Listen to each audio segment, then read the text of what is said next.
Hey, so thank you, Katie H, for your comments. And I think you were watching the video I made about your beliefs about tinnitus and how that may have a strong effect on you.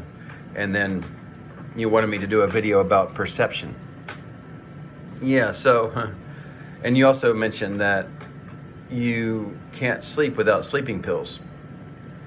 I've been there. I remember distinctly the first time there's a bed right behind me here, and it was in the middle of the afternoon.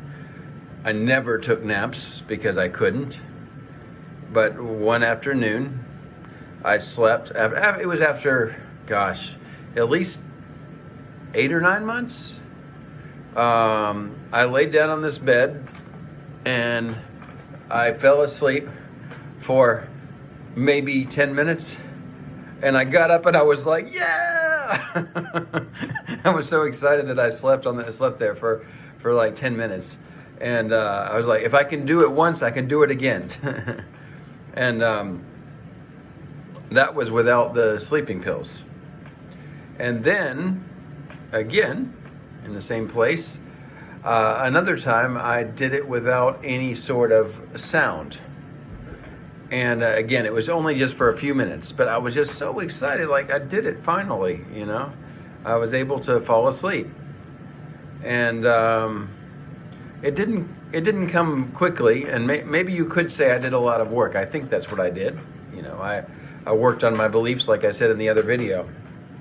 And it is a perception thing, for sure. When you're focusing on the sound, and especially when you have a negative belief about it, then it tends to really bother you. The loudness, I guess you perceive to be louder. I think almost 100% it's louder because you're thinking about it negatively. So it can. I don't know what stage of tinnitus you're in as far as getting used to it.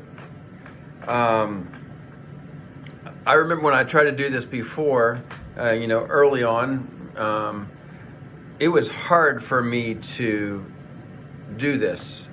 And so if it's hard for you to do it now, I wouldn't suggest you spend too much time, but you can try. I would suggest you try.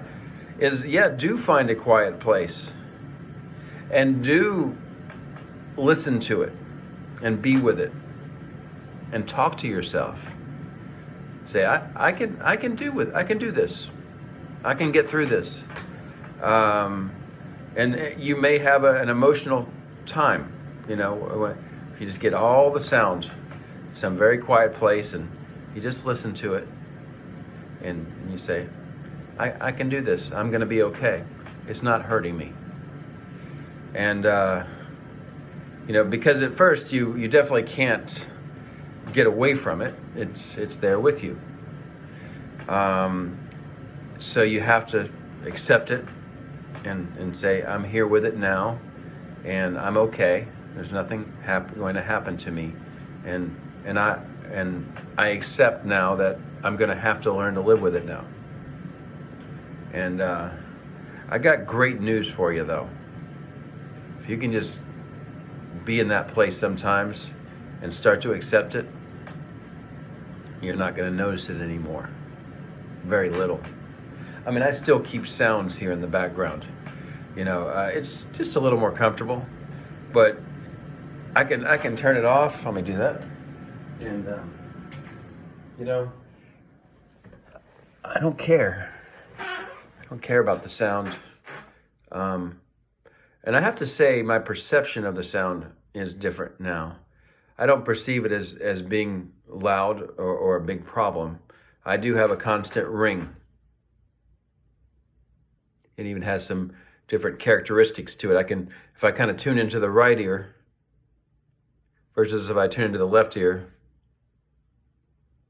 it's a little bit different. So, but it's not horrible. I just have a sound there. And you see what I'm doing here, I'm just sitting here being with it. And I think I did another video before where I also, even despite I try to make the room really quiet, there's an airplane outside. It's actually kind of loud. And there's some other sounds, so this is just one of some other sounds that I have. And yeah, just learning to be with it and be okay with it.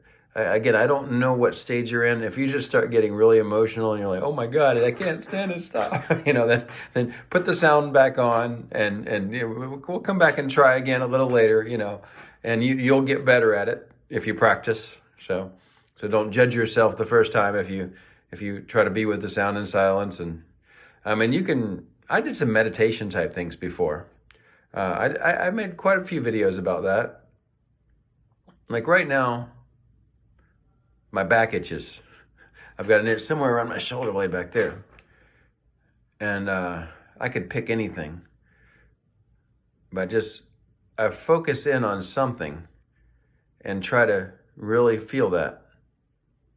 And I realize that I have the ability, maybe not easy right now, but I have the ability to focus my attention on something else.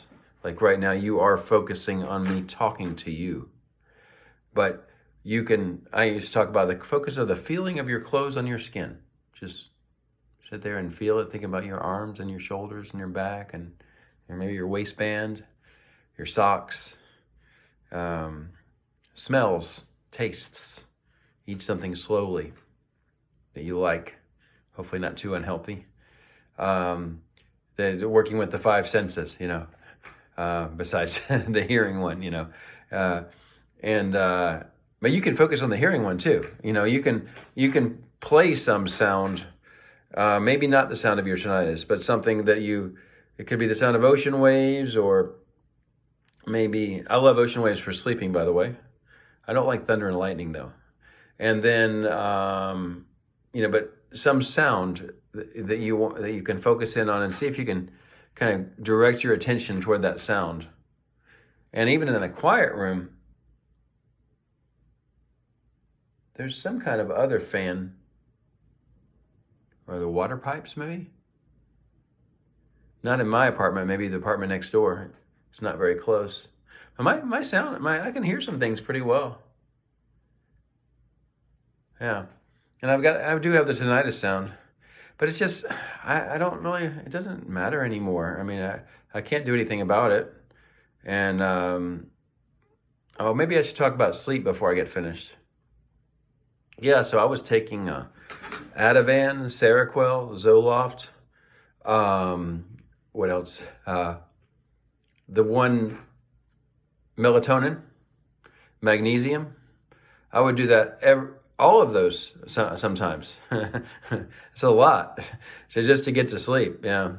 I highly recommend that Calm magnesium powder. Maybe 30 minutes or an hour before you go to sleep. It's not going to knock you out or anything, but it's just going to calm your way down. Things like melatonin, just if you do they have like 5 milligram pills, but you can do like 1 milligram, like even just get a little bit, just little things that'll give you that extra bump that don't involve such heavy medication. And then with the sleep pills, if you can, I get those little scissors, maybe they're the nose hair trimmers, I'm not sure what you call them, but I start cutting little bits of the sleeping pill off and don't eat that, and get it down to smaller and smaller amounts that you need to go to sleep. And you may be able to wean yourself off of those. That's what I did. More powerful is just that you learn to accept the tinnitus and say, okay, I'm going to have to deal with this the rest of my life. No, you'll be fine. It's like, once you accept it and once you can be with it and be like, not freak out. Okay, I got a sound. Your perception is going to change a lot, and you'll be in much better place. So I know it's hard because it was hard for me too, and I was lost, and I couldn't manage very well for a while. So I understand. Yeah, okay. I was a little bit ran around a little bit with this, but hopefully you got some ideas that'll help you. And yeah, best wishes to you, Kathy. Right? Yeah.